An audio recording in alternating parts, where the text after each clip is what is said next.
On en parle avec vous, Brice Cardy. Bonjour, merci d'être en direct. Vous êtes le PDG du réseau coopératif L'Adresse et on a beaucoup de questions. On commence par celle déjà de Sabrina.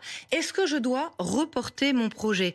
Pas forcément, parce que vous avez des acheteurs qui veulent au contraire signer au plus vite en ce moment. Exactement. Bonjour, on a vraiment une réaction aujourd'hui qui est à l'image du paysage politique français, c'est-à-dire qu'on a vraiment deux camps extrêmement opposés. On a d'un côté certains acquéreurs, notamment les investisseurs ou certains primo-accédants qui n'avaient pas encore amorcé leur projet, qui se sont mis clairement à l'arrêt. Et puis à l'inverse, et ça c'est assez étonnant, on a tous les autres, tous ceux qui finalement ont su répondre aux signaux plutôt positifs auprès des banques, qui ont à nouveau ouvert leurs portes et qui eux sont en train de se dépêcher finalement de conclure leur projet en partant du principe qu'un tien vaut mieux que deux tu l'auras. Parce qu'il y a un vrai risque sur les taux d'intérêt notamment. Clairement, on l'a bien vu, hein, dès que le président Macron a annoncé la dissolution, on a bien vu que les marchés financiers avaient réagi. Donc ça, on sait clairement aujourd'hui que les finances, malheureusement, réagissent plus vite que les réformes politiques. Donc clairement, aujourd'hui, je pense, hein, mais ça reste un avis très personnel, que quel que soit le sort qui sera conjuré dans les urnes le 7 juillet prochain, je pense que d'ici la rentrée ou même après, il n'y aura pas grand-chose à espérer, si ce n'est malheureusement une inversion de la tendance au niveau des taux, et à savoir que ces taux commencer sensiblement à baisser. Et ce qu'il faut craindre, c'est qu'en fonction de la nouvelle couleur politique de la France, en effet, les banques réagissent mal et que les taux repartent à la hausse. Donc inquiétude pour les acheteurs, mais j'ai l'impression qu'aujourd'hui, c'est plutôt les vendeurs qui ont le plus de réserves. Non, non, non, non, les vendeurs, ceux qui ont un véritable projet, je peux vous assurer qu'aujourd'hui, ils sont extrêmement à l'écoute. Notamment à travers le travail ces derniers mois que les médias ont pu opérer en expliquant que ça y est, le marché ultra dynamique connu ces 8 dernières années s'était inversé.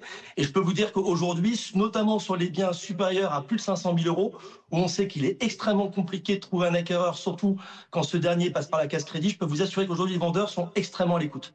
Et là, on parlait de cette clause suspensive en fonction du résultat des élections politiques. C'est notamment l'idée peut-être de revenir sur la loi anti-squat qui peut inquiéter certains. Vous l'avez entendu ça ou finalement c'est marginal?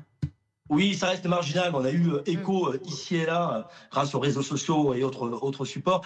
Clairement, c'est ce que je vous disais, ceux qui ont disparu des radars, ce sont les investisseurs. On a véritablement deux camps qui s'opposent, avec d'un côté la réglementation anti-squat, de l'autre côté finalement annuler aujourd'hui tous les freins susceptibles de pouvoir faire repartir le marché. Donc clairement, notamment pour les investisseurs, j'ai envie de vous dire, voilà, on n'est plus à 15 jours près. Donc cela, en effet, je comprendrais parfaitement qu'ils revoient finalement leur position à enchaîner et enclencher un projet ou pas.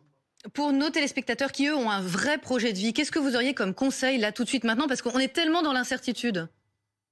Clairement, aujourd'hui, c'est d'aller rencontrer des professionnels, s'assurer aujourd'hui qu'ils sont bien informés de tout ce qu'ils peuvent bénéficier, parce que clairement, il faut vraiment le rappeler, on est quand même passé d'une situation, il y a encore 6-8 mois, où les banques étaient clairement fermées, c'est-à-dire que les vannes, elles étaient fermées, et notamment à l'égard des primo-accédants.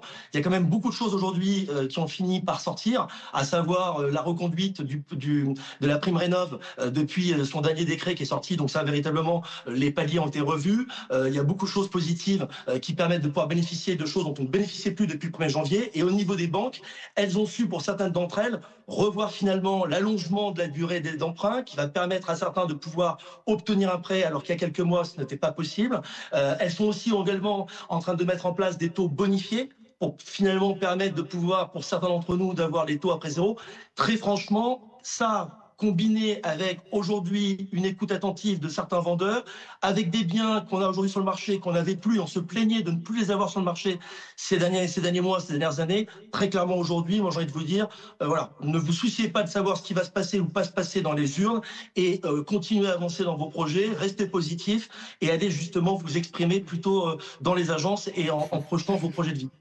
Merci beaucoup Brice Cardy d'avoir été en direct et bon courage à vous tous qui avez des projets en cours.